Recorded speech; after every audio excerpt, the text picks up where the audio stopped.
frike, le të themi, këtë lloj gjykimi. Mendoj që kësaj radhe opinioni kosovar dhe Kosova do të jetë e kursyer nga kjo çështje sepse është krejt pamundshme zgjedhjen e presidentit. Shifrat tregojnë shumë qartë. Qeveria do të bëhet lehtë nga vendosja pas një problem, zgjedhja e konstituimit të parlamentit gjithashtu, por zgjedhja e presidentit gjasot për zgjedhjen shumë të vogla. Pse? AKA nuk ka numra për ta bërë një të tillë. Tani ne dëgjuam për kontaktet LDK-s nga zoti Haziri, por LDK-ja gjithashtu nuk ka numra të mjaftueshëm. Ose janë 18 dhe nëse i ka plus që këto 18 numra këta nuk janë sigurt. Absolutisht 3-4 i ka. As PDK-ja pas reagimit të zotit Lushtaku nuk i ka numra për të hyrë në çfarë do marrëveshje me. E tani po dalim te ky debati i madh.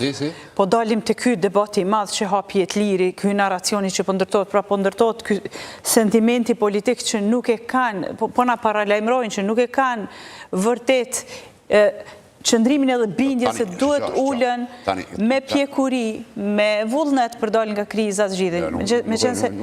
Nuk ka kjo poenta. Poenta është që PDK dhe LDK momentalisht kanë betejë të brendshme.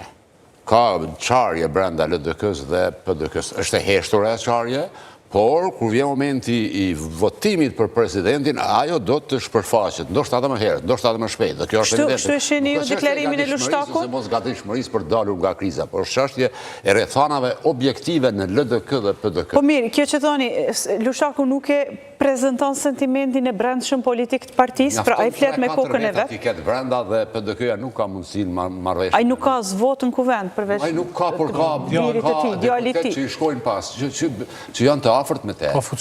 Ne dim atë. Ka deputet që edhe pa u kërku zoti Lushtaku, votojnë si pas bindjes ti. E dyta, e treta desha them, prandaj nuk mendoj që do të mund të zgjedhet presidenti me çfarë do marrëveshje të vetvendosis me cilën do të qoftë nga partitë, e vetmja mundësi është një marrëveshje e madhe ndërmjet gjithëve, por që unë e shoh shumë të vështirë, gati të pamundur. Duke njohur skenën tonë politike, duke ditur çysh funksionojnë, duke ditur teket gjithëve, dhe shoh shumë të vështirë do të thotë që të ketë një marrëveshje të madhe për daljen nga kriza, sepse po them edhe një herë, as me PDK-n, as me LDK-n, as me AKN vetvendosja nuk do të mund të zgjedhë presidentin, sepse thjesht nuk do të ketë numra. Vetmja zgjidhje është një marrëveshje madhe me të gjithë, por që më duket gati e pamundur. Në këtë moment.